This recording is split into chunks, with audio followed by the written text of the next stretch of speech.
करही राज जसी वेद विधि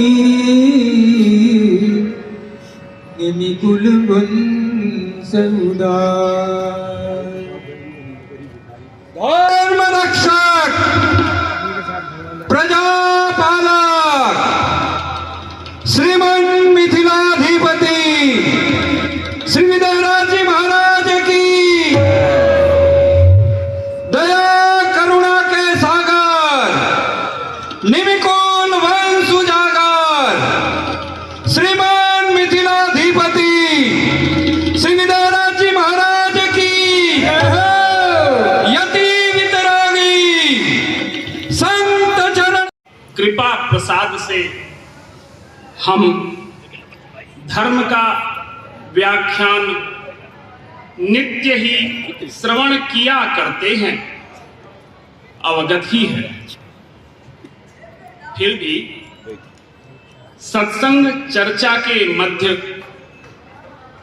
आज निवेदन यह है कि हे महाराज, आपके श्रीमुख से सुना है कि यह जीव ईश्वर का ही अंश है, नित्य है, निर्मल है, असंग है। ऐसे में इस जीव में अज्ञान का प्रवेश कैसे हो जाता है? हे महाराज, यह जीव अज्ञानग्रस्त कैसे हो जाता है? प्रकाश डालने की कृपा करें महाराज, आपकी जय हो।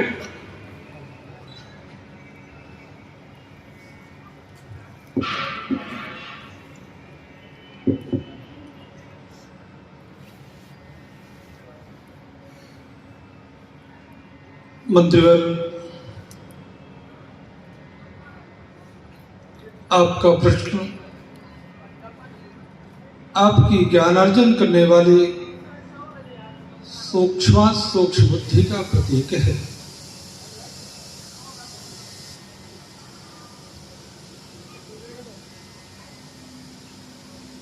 जीव तत्व का निरूपण करते हुए वेद भगवान कहते हैं, पंचविंशतितमो जीवः प्राकृतिक 24 तत्व, पंच ज्ञानेन्द्रिय, पंच कर्मेंद्रिय, पंच प्राण, पंच महाभूत, मन, बुद्धि, चित्त और अहंकार। इन प्राकृतिक 24 तत्वों से परे जो 25वां तत्व है वही जीव तत्व है,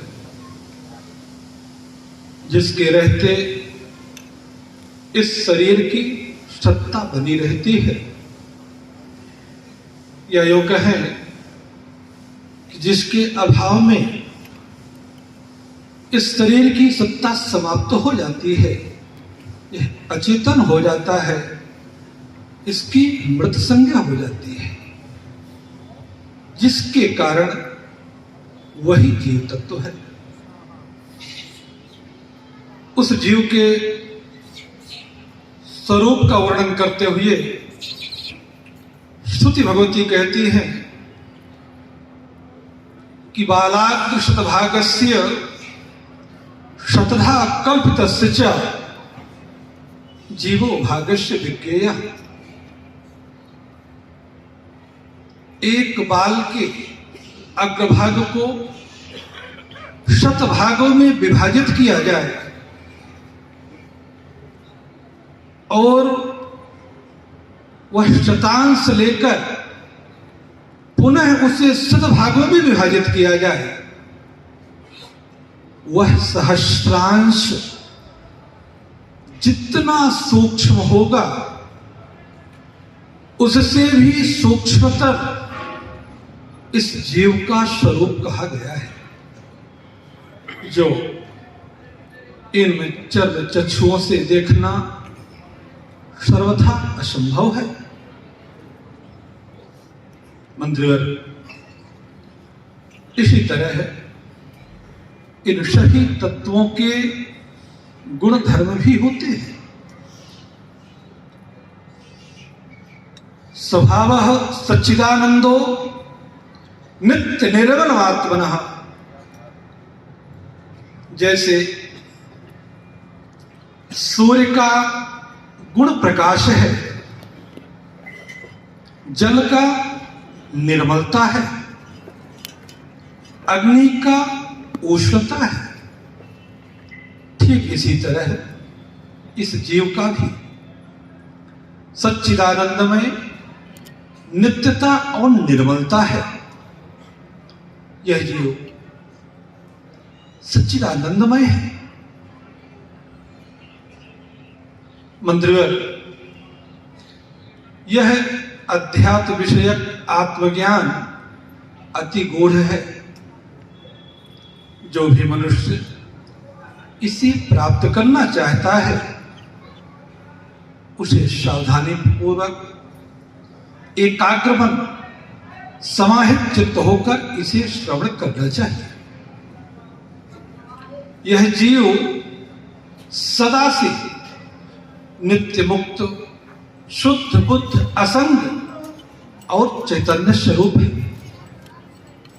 इसमें कामना, वासना, अहंकार आदि दोष है ही नहीं। फिर अज्ञान जनित दोष भला इसका स्पर्श कैसे कर सकते हैं? यह तो भ्रांति है, भ्रम। और ऐसे बहुत सारे भ्रम इस दुनिया में हैं। जैसे मरुस्थल में जल की भ्रांति, ग्रीष्म ऋतु में रेगिस्तान की बालुका पर जब सूर्य की किरणें पड़ती हैं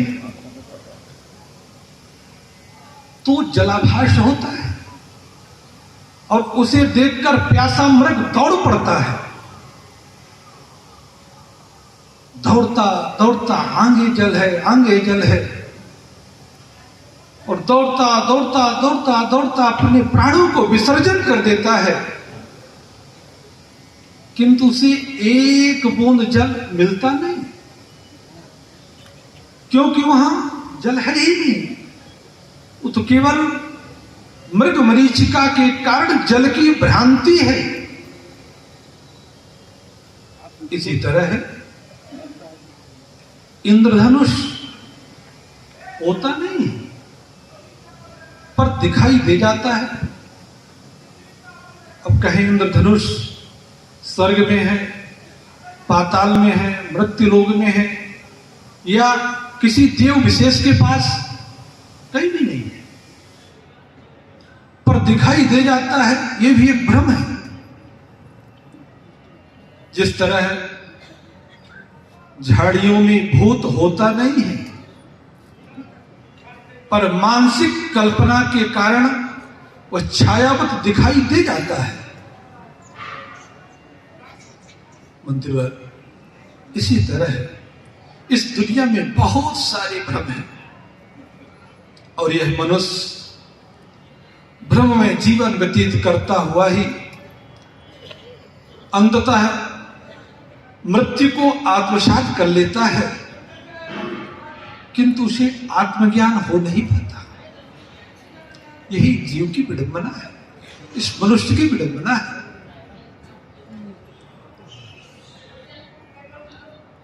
इसी तरह पुनः स्तुति भगवती कहती है कि गगने नील तादिवत, जैसे आकाश रूप रहित होता है, किंतु किन्हीं कारणों से आकाश में नीलिमा दिखाई पड़ती है, जिसे हम आकाश को नीला समझ बैठे। ये भी भ्रम है। ठीक उसी तरह जैसे स्फटिक मणि सदा शुद्ध, शुभ्र व निर्मल होती है, किंतु लाल पीले हरे पुष्पों के संयोग से वह स्फटिक भी लाल पीली हरी दिखाई देने लगती है, किंतु यह गुणधर्म स्फटिक का नहीं है।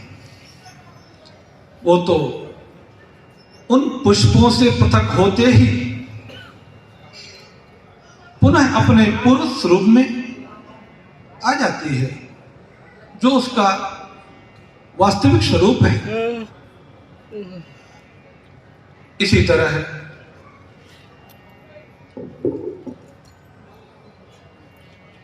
रज्जुसर्प यदात्मानं जीवम ज्ञात्वा भयं वहे।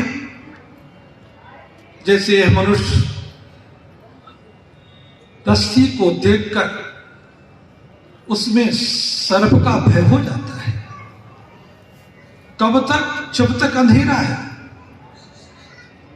और प्रकाश के आते ही वह सर्प जनित भ्रम नष्ट हो जाता है। जिस रस्सी से अभी तक भयभीत हो रहा था उसे ही हस्तगत कर लेता है। मंत्रीवर, ये भ्रांतियां में ही मनुष्य पड़ा हुआ है, इससे ऊपर उठ नहीं पाता, क्योंकि वस्तुतः उसे आत्मज्ञान नहीं होता है कि यह जीव शुद्ध बुद्ध असल और चैतन्य स्वरूप है। इसमें किसी भी प्रकार के काम, क्रोध, लोभ, मोह, मद, मत्सर आदि दोष इसका स्पर्श नहीं कर सकते हैं। जैसे पद्म पत्र विमांभस,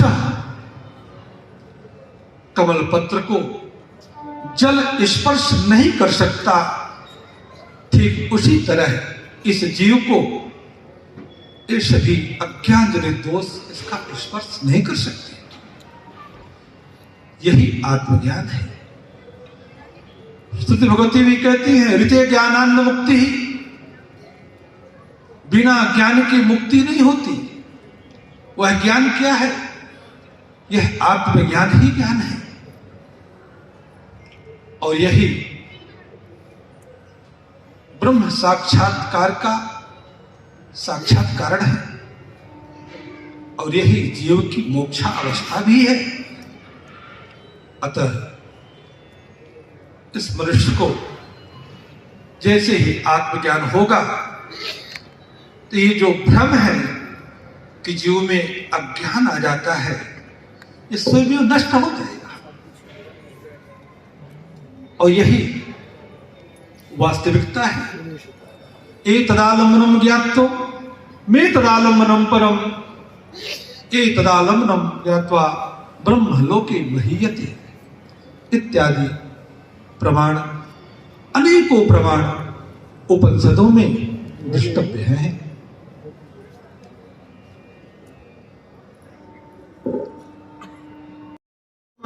रस हलहि जलावत